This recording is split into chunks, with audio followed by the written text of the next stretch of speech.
بسم اللہ الرحمن الرحیم الحمد للہ رب العالمین والصلاة والسلام علی رسول کریم اما بعد. صدر محترم، مہمانان کرام، حضرات اساتذہ کرام اور سامعین، آزاد ہندوستان کی تاریخ میں دو دن یادگاری حیثیت اور قومی اہمیت رکھتے ہیں. ایک 15 اگست کا، دوسرا 26 جنوری. 15 اگست کو ہندوستان آزاد ہوا اور 26 جنوری کو ہندوستان جمہوریت بنا. آج 15 اگست ہے، ہندوستان کی آزادی کی سالگرہ. 15 اگست 1947 عیسوی کو سرزمین ہند پر وہی سورج طلوع ہوا تھا جو کہ آج طلوع ہوا ہے. لیکن اس وقت سورج کی کرنیں ایک نئی صبح کا پیغام لائی تھی. یہ صبح وہ صبح تھی جس کے ظہور سے غلامی کا اندھیرا ختم ہوا جو 150 برس طویل مدت پر محیط تھا. اسی رات تہذیب کے خود ساختہ گورے ٹھیکیداروں کو ہم نے بھول سے معصوم شہزادوں کا خون پیتے دیکھا. اسی رات بیٹوں کے سر کاٹ کر تشت میں سجا کر باپ کے سامنے پیش کیے گئے. اسی بھیانک رات میں ہنرمند استاد، ماہر کاریگروں کے ہاتھ قلم ہوئے اور انگوٹھے قطع کیے گئے اور کسانوں کی زمینیں چھین کر ان کو در بدر کی ٹھوکریں کھانے کے لیے چھوڑ دیا گیا.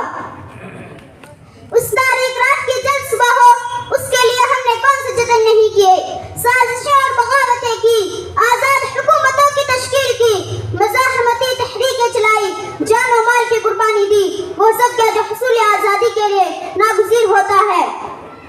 لیکن جب اس بھیانک رات کی صبح ہوئی تو جس خون نے جلیانوالہ باغ کی مٹی کو شفق کی سرخی سے ہم عنا کر دیا تھا، اس کی لالی رخصت ہو چکی تھی.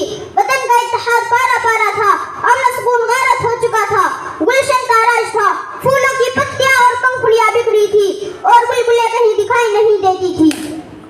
یہ بات انسانی فطرت کے خلاف نہیں کہ اگر جنگ آزادی کے فائدوں سے لوگ محروم رہے تو ان کا دلی اطمینان اور قلبی سکون جاتا رہتا ہے اور دور غلامی کو یاد کر کے آہیں بھرنے لگتے ہیں.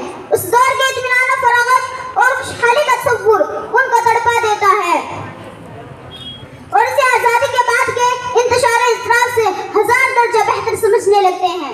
لیکن ایسے لوگ وہ ہوتے ہیں جن کو آزادی سے کوئی وابستگی نہیں ہوتی اور جن کے سامنے حصول آزادی کی کوئی مقصد نہیں ہوتی. طریقہ یہ ہے کہ آزادی بجائے خود کوئی مقصد نہیں ہوتی بلکہ ذریعہ ہوتی ہے. آزادی کے معنی قاعدے قانون اور پابندیوں سے آزادی نہیں. آزادی کا مطلب یہ نہیں کہ ہر ضابطہ اور قانون ختم ہو گیا، جو چاہے کرے، کوئی روکنے ٹوکنے والا نہیں. ایسی آزادی نہیں، مذاق ہے. اگرچہ آج اشرف، اکبر اور شاہجہاں کی سرزمین میں اس کے افسوسناک مظاہرے بھی دیکھنے میں آ رہے ہیں. آزادی جادو کی چھڑی بھی نہیں ہوتی کہ یکایک پلک جھپکتے ہی ہتھیلی پر سرسوں جم جائے اور آم کی گٹھلی سرسبز پودے میں تبدیل ہو جائے. آج 15 اگست کو ہم نے اپنی کامیابیوں اور ناکامیوں کا جائزہ لے لیا ہے. 15 اگست ہمیں جشن شادمانی کی بھی دعوت دیتا ہے. اس مدت میں ہم نے کامیابیاں بھی حاصل کی ہے. آئیے ہم بھی شریک جشن ہو اور اپنی پچھلی کامیابی کی خوشیاں منائیں. خدا حافظ.